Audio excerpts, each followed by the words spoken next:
Is there any update on Madison and kind of Yeah. her status now? Yeah, best thing is like all the imaging came back great.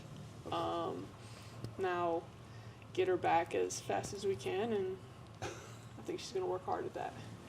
Well, she'd be available tomorrow.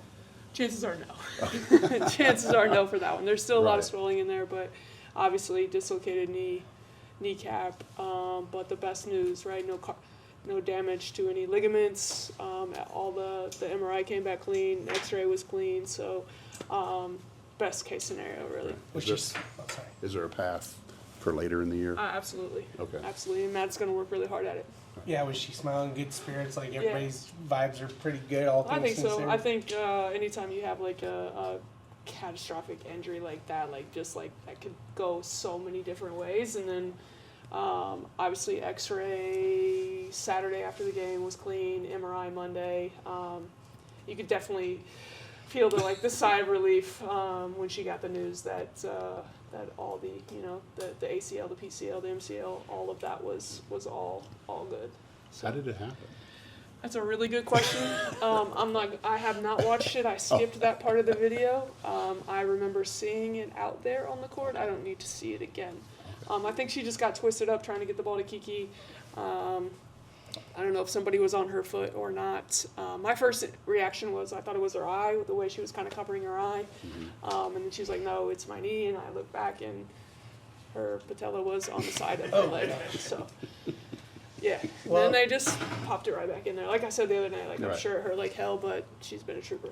Did you hear that sound? Was that kind of a ghostly sound for you? No, or- I don't think there was no sound. It was just like a matter of just straightening her leg, and then the patella went back to where it was supposed to go. Yeah. Hey, your snipers were clicking. Kiki Yeah. got it going.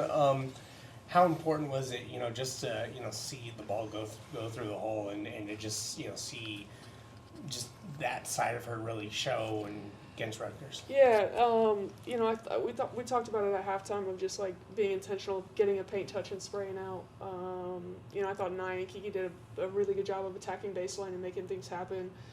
Kiki hit a three with a nice rhythm dribble off of a steal, and Tara's kick out assist. But like I said the other day, you just kind of wait for. I feel like we're a pretty good shooting team. We've got good shooters on our team, and for whatever reason the ball hadn't been going in, and it was just a matter of. We made 4 of our first 5 and then missed quite a few in a row, and just finally getting one to go in the second half, it kind of domino effect for us. If you don't have Madison tomorrow, what does your lineup look Yeah.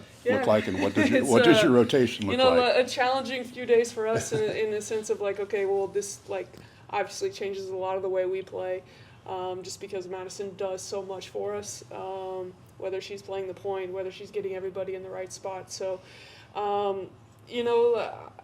I think there's a chance we throw a big lineup out there. Just flirting with some things here in the last couple of days, and we want to make sure that we're in the best position possible, right? We don't want to make sure we're putting them out there where they're uncomfortable. So there's been some things that we've done in practice yesterday, and then we'll work on today, and then we have shoot around, and some things we've liked, some things we're like, okay, we're not trying that. Trial by error, but I know one thing's for certain. We've got a group that wants to figure out how we can continue to win for Madison. Is this a matter of just outpacing Iowa? I mean, I know they're big and they got Stolke and but do you feel like this is going to be a game where speed is really going to play a factor? Both ways, I think probably. I think their bigs have elite rim run ability. Both Stolke and Hayden are just elite quick twitch rim runners and athletes, and then you surround them with guards who are tough nosed. Can shoot the ball at a high clip. So, it's protect the paint, guard the three-point line kind of thing, and easier said than done. That's, obviously why Iowa has had so much success this year. But, we've got to figure out how to stop them from scoring in the paint and then defending the three-point line at the same time. Apologies for asking, but do you at least look at things and be like, well, Caitlin Clark isn't coming through the gym anymore for Iowa, which is where She might come to watch the game. Who knows? Yeah, I know, As long right? as she's not in jersey in a uniform. No, I think Jan has done an awesome job in the last year and a half or so. Obviously Caitlin's not there, but this team is, Chit Chat does a great job for them running the point. Strimlow is a tough guard. Kylie on the perimeter is elite defender and elite shot maker. Addie Deal comes off the bench, and then the two post players in there, and then they it's not just them, right? Like their backup posts are just as solid, but we've got our hands full, and we recognize that, but we're going to come out here and compete and try to win a game tomorrow night. We have Lana tomorrow. Pass through protocol one more day, and fingers crossed that we can get her back for tomorrow. That's she's got to pass the protocol. Compared to just where you started from last year to kind of piecing this roster together, and now where you're at now, what do you think it said about this group and how so many new pieces were able to kind of come in and fit what you've been wanting to ask them? Yeah, I mean, it's when you're getting to know people and trying to get them to all gel. Obviously, easier said than done. But this group has been committed to working hard every day.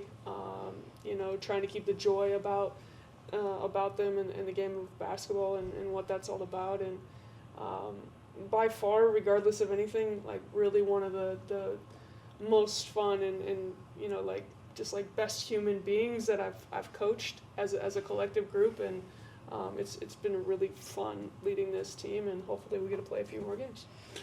Just how difficult has this year been for Taylor not to be playing as much as she wants to, and the frustration and the injury that she's kind of dealing with, Right. but just how she kind of handled this year up to this point. It's both Tays in the sense of like, obviously we knew Taylor Henderson's the very first day of practice what that outcome was going to be, and with the other Taylor there, it's both of them have been great. We call them taste tips, right? Like they're always giving us something, right? On the bench, you can see them engaged. You can see them on timeouts locked in.